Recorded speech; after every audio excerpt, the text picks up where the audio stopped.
Mason Ramsey. Mason, I saw you singing with Lana Del Rey. Yes. Like 2 million views when I saw it. I'm sure it's way over that now. That was pretty cool. How'd that come together? Amazing. She's just just all around a very sweet person, even behind the scenes. I met a lot of celebrities, but she's like one of the like sweetest celebrities that I've ever met. And how did you end up with her singing? Like, what even happened there? So it's kind of a long story, but she just reached out to me on Instagram. Oh, and that's cool. That's the whole story. We're good. Who cool have you heard from, and like you've got to do something like sing with them or like hang out with them? Like, who's your top 3?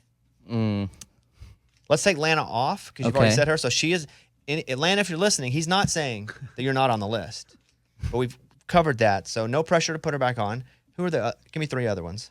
Most of them would be dead, but like they're just from the past. But not people. What about people that you have sang with, or people that you've done something with that are still alive? Well, let's see, Zach Bryan. Yeah, I really love him. What'd you do? Did you meet him? Yeah, I got to meet him. My old manager actually manages him, or does like part management deal with him, and so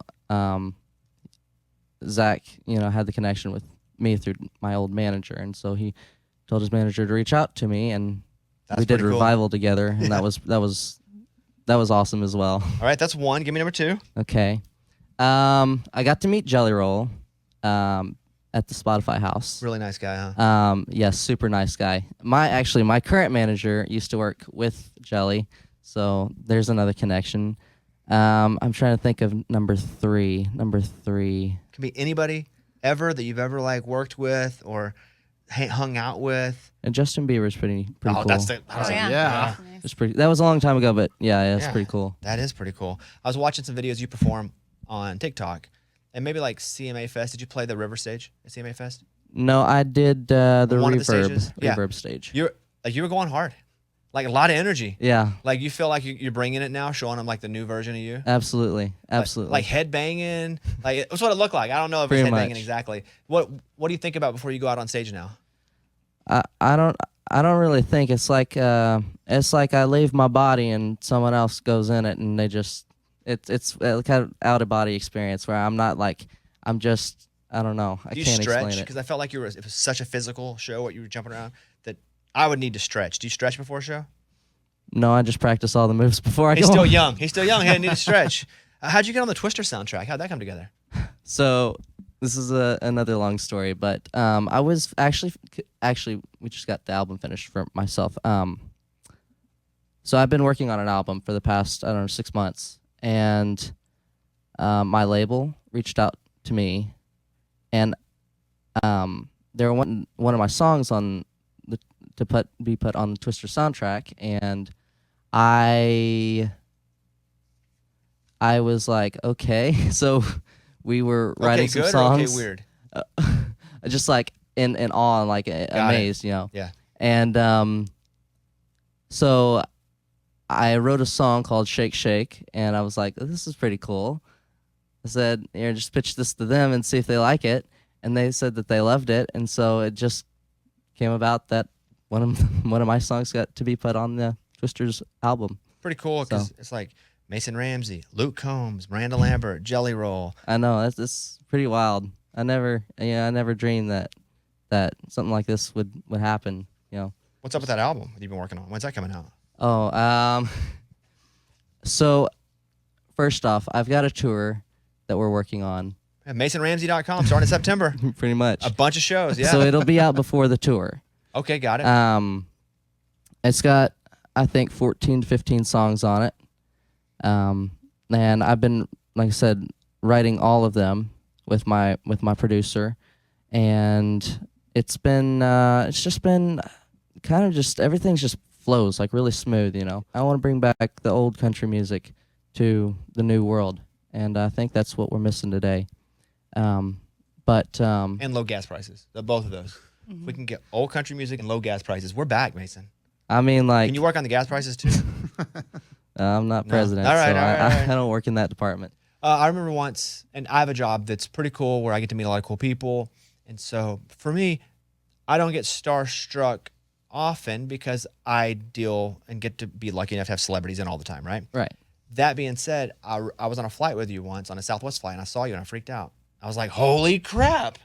That happened all the time when people were just like, that's the guy. Was that happening everywhere you went?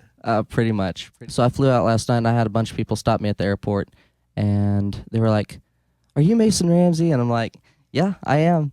And so I took pictures and stuff like I always do, and it was, I don't know, it just still amazes me that people like know me by my name and still recognize me. So I think that's pretty cool. Did it ever get annoying? Oh no, I enjoy it. That's a good answer. No, it's not. That's not staged. I really mean that. I do. No, I like that. So you never would.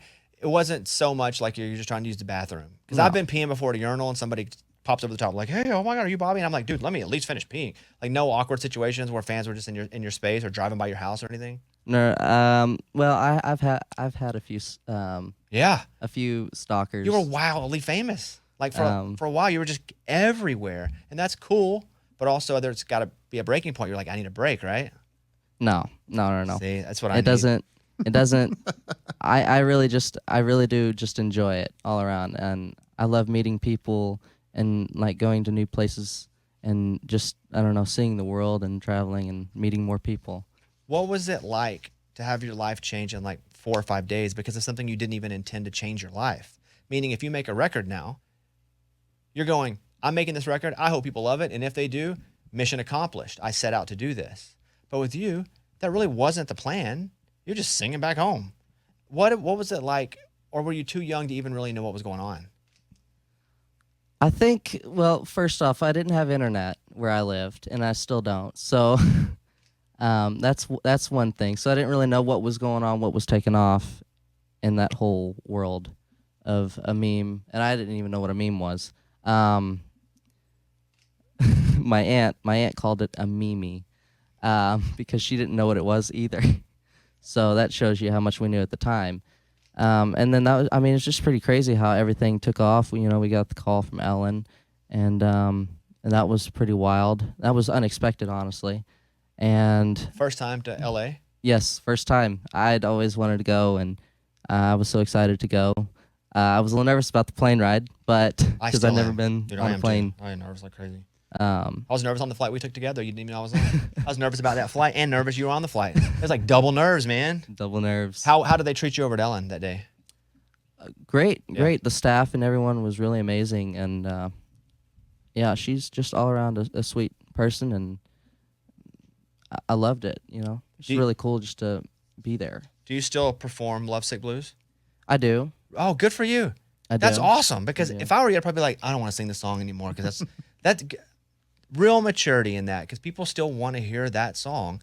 Wow. Good. Do you want to sing it, or did somebody give you that, like, hey, keep singing the song that people? Because it's also a classic country song, right? Yes, absolutely. I like it. I love it because it shows off my vocal ability, and I don't know, something just flipping it between the over the bridge. I don't know. That's probably my favorite thing to do. I saw your grandpa. You took your grandpa to the Opry. I did. That's awesome. What do you think about that? It's pretty cool. He just loves being there, and that's always that was one of my dreams, is for him to get to be there and watch me perform, and he loves going there. Probably a lot of the reason you have love for old school traditional country, right? Your grandpa? Absolutely. Yeah. What's his favorite music? He always listens to Hank Williams Sr. music nonstop, and I can't tell you. He probably knows every single Hank Williams song there is. You're part of the Twister soundtrack, and we're going to play that song coming up in just a second. The original came out of the first Twister movie in 1996, which is 10 years before you were born. Yeah. Have you seen the original? I have not yet. It's good. It may not hold up. Mike, does it hold up, the special effects and stuff? I think it does. Have you seen the new one that just came out? No, haven't. I'm actually going to the premiere in California. Oh, cool. On the 11th, I think it is. Yeah. So that'll be pretty cool. When Luke Combs was in talking about the song too, he's like, I haven't seen the movie either. So they locked that stuff up pretty good. Yeah, absolutely. Well, man, congratulations on everything. Thank you so much, Bobby. Yeah. You guys, so Mason Ramsey, at Mason Ramsey on Instagram. And again, he has so many shows. And good to know you're going to have a record out by then, too. Absolutely. I'm so excited. MasonRamsey.com, starting in September in Oxford, Mississippi. And I have, on my pages, it's all the way in through December. So I'm sure you'll add more, but he's all over the place. I'm rooting for you. Thank you so much. I like the double-breasted shirt. If I could pull that off, I'd be wearing that. That's awesome. Well, thank you. And keep killing it, man. I'm rooting for you. And I knew you when you were on a Southwest flight right next to me. That's right. That's when I knew him. That's when I knew Mason Ramsey the first time. Mason, good to talk to you, buddy. Thank you so much, Bobby. It's a Bobby Bones show.